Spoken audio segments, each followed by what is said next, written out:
All right, let's dive straight into something pretty jaw-dropping. What's that? Pakistan's military. Apparently, they're down to just 4 days of ammo for high-intensity conflict. 4 days, seriously. 4 days. I mean, think about it. That's barely a long weekend. Wow. Okay. That definitely makes you stop and think. Exactly. It suggests there's something, significant happening beneath the surface level news. Right. So today, we're going to try and unpack this. We want to figure out why this might be happening. And trust me, there are some surprising angles here. Okay, looking forward to it. What are we basing this on?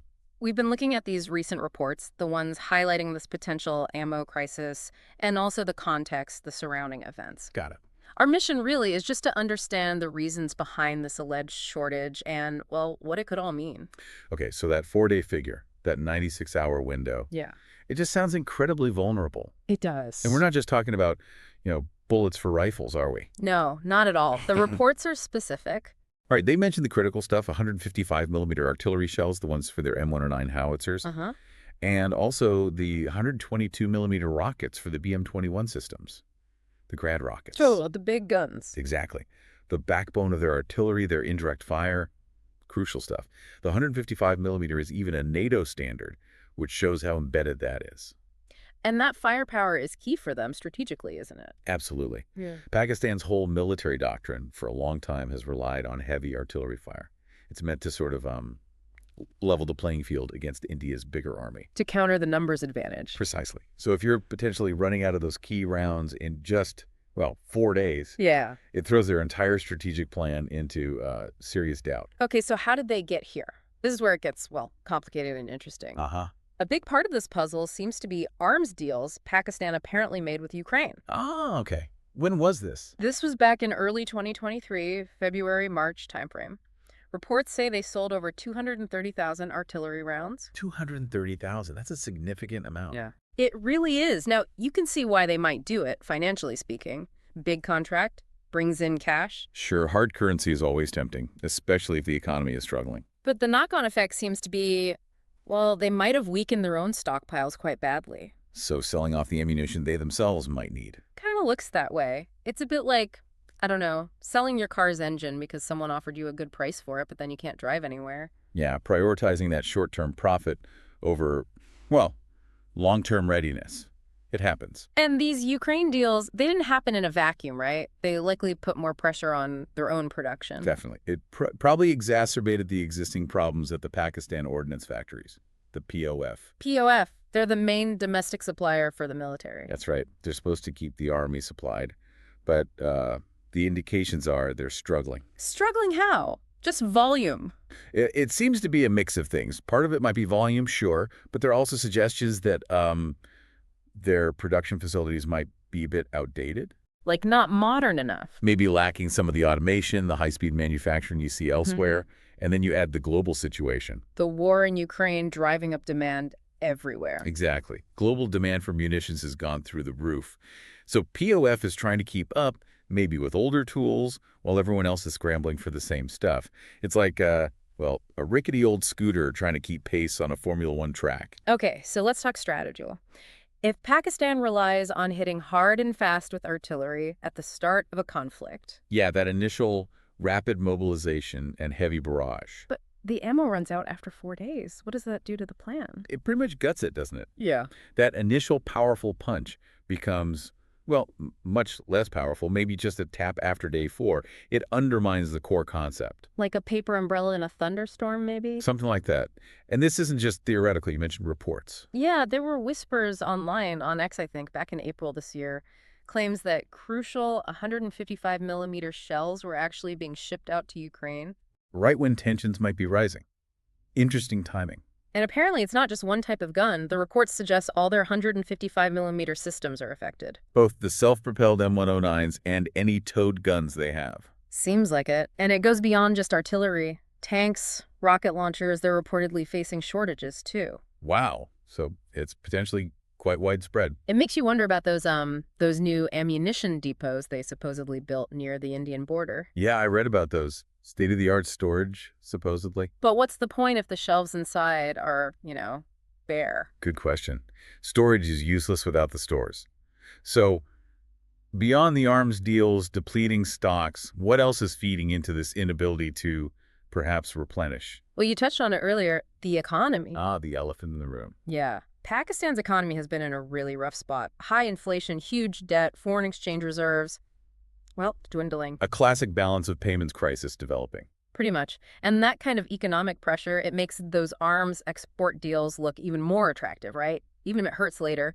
Absolutely. Immediate cash flow can seem essential, even if you're undermining your strategic position.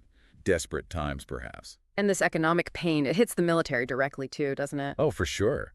We've seen reports of budget cuts, even things like reduced rations for soldiers. Really? Rations? Yeah, and training exercises being suspended, war games canceled because they couldn't afford the fuel. Wow. It's like planning a big road trip but forgetting to fill the tank. Exactly. You can have the plans, the vehicles, but without the fuel, or in this case, ammo and training budgets, you're not going anywhere.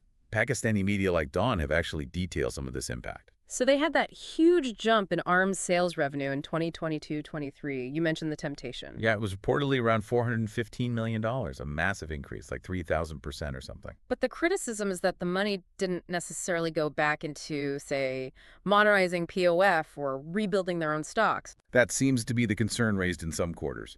Did the profits actually bolster domestic readiness? One retired military official was quoted somewhere saying, this is a classic case of short-term profit undermining long-term security. Pretty blunt assessment. Very. And then adding to this picture of a system under pressure, we had those cyber attacks just recently, May 1st. Ah, yes, the ones targeting Indian sites. That's right. Groups apparently linked to Pakistan, calling themselves things like Cyber Group, HOA X1337, and National Cyber Crew. Kind of dramatic names. What were they targeting? Sensitive, but maybe more symbolic. Indian Army public schools in Nagrota and Sanjuan, and also a healthcare portal for ex-servicemen. Schools and veterans. Yeah. And the message they supposedly tried to leave was related to mocking victims of that recent terror attack in Pahalgam. Okay, so quite provocative, but what was the actual impact? Well, that's the thing. Apparently not much. Indian cybersecurity agencies neutralized the attacks pretty quickly. So they failed. Seems so. Which raises questions, right? Was it a lack of capability? Or just trying to make noise? Or maybe just focusing on soft targets for psychological effect. It certainly doesn't look good targeting schools and veterans, especially if it fails. Exactly. It kind of adds to this image of maybe an organization stretched thin, lashing out where it can.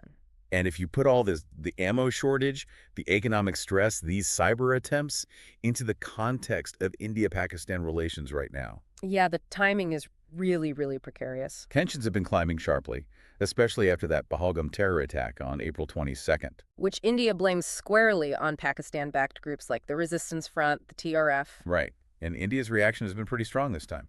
Very. Expelling diplomats, suspending visas, closing the Atari border crossing. And even talk of pulling out of the Indus Waters Treaty, which is a huge deal. Absolutely huge.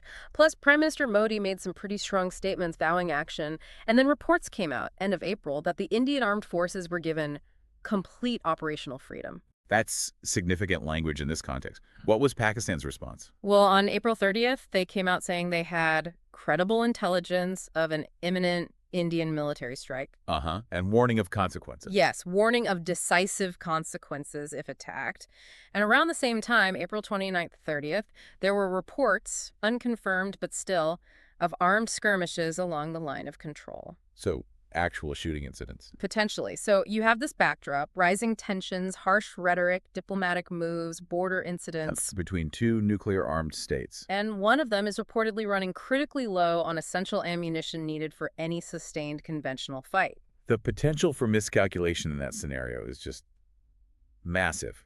How does Pakistan even factor in this ammo limit when India is adopting such an aggressive posture? That's the core question, isn't it? So what do they do? How do they fix this? It doesn't sound easy. No, definitely not a quick fix.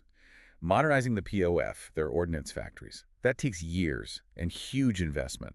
Billions, probably, which they don't really have right now. Exactly. What about buying ammo from abroad? Well, again, two problems. Global demand is sky high because of Ukraine and other hotspots, pushing prices up. And Pakistan's foreign exchange reserves are low. So finding the cash to buy large quantities on the open market, that's tough. Okay, so domestic production is slow, Imports are difficult. What about allies?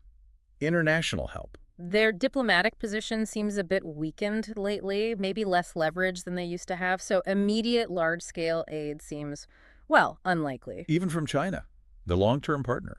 The report suggests even the level of support from China isn't entirely certain in this specific situation, at least not for an immediate massive ammo resupply. Hmm. So they're kind of stuck between a rock and a hard place. It seems that way. It's very likely this whole ammunition crisis was top of the agenda at that Special Corps Commanders Conference they reportedly held on May 2nd. You'd have to assume so. It's There fundamental. was that quote floating around attributed to a senior official. It really stuck with What me. was it? Something like, Pakistan sailed its ammunition to distant wars, only to find itself stranded, its arsenals empty, and its defenses teetering on the edge. Wow. That paints a very stark picture. Exporting your security, essentially. Yeah, a profound strategic dilemma. This whole situation, it's really a cautionary tale, isn't it? About getting the fundamentals right. How so? Well, it underscores how critical the absolute basics are for any military. Things like having enough ammunition, enough fuel, keeping your troops well trained. Stuff that maybe isn't as glamorous as new hardware, but essential. Exactly. You can have the most advanced jets or tanks, but if you don't have the bullets, the shells, the fuel, or the trained people, Yeah. it doesn't mean much. And prioritizing those short-term financial gains from arms exports over long-term readiness, Seems to have created a major vulnerability here. a potentially critical one. Yeah. And it just highlights again how delicate that balance of power is in South Asia. Mm-hmm. When a major player like Pakistan finds itself in this kind of reported predicament, the risk of things going wrong, of miscalculation, just shoots way up. Especially with the current tensions. Especially now. There's almost something, I don't know, absurd or tragically ironic about it, given how high the stakes are in that region. Nuclear weapons in the background. Yeah. Okay, so let's just quickly recap the main points we've hit. Sure. We started with those startling reports. Pakistan potentially down to just 4 days of high-intensity ammo. Right, the 96-hour figure. We looked at how selling large amounts of artillery to Ukraine, combined with deep economic problems and maybe struggling domestic production at POF, likely created this situation. Uh-huh. The economic pressure, the budget cuts, canceled training, Right. it all feeds in. Then there were those failed cyber attacks, maybe a sign of pressure or desperation. And all this happening against that backdrop of seriously escalating tensions with India following the Pahalgam attack. The diplomatic moves, the military posturing. Making the timing of this ammo shortage incredibly dangerous. Absolutely. Which brings us to a final thought, maybe something for you, the listener, to ponder. What are the real long-term consequences for stability in South Asia when a major military, a nuclear-armed state, faces such a fundamental crisis in its conventional capabilities? How does this situation change the game? Exactly. How might this shape the decisions, the diplomacy, the strategic calculations on all sides, not just now, but in the months and years ahead? It's a complex picture and definitely something worth keeping an eye on. Understanding these dynamics is just so important. Agreed. Thanks for joining us for this deep dive today. We really hope it gave you some insight and, yeah, keep exploring these critical global issues.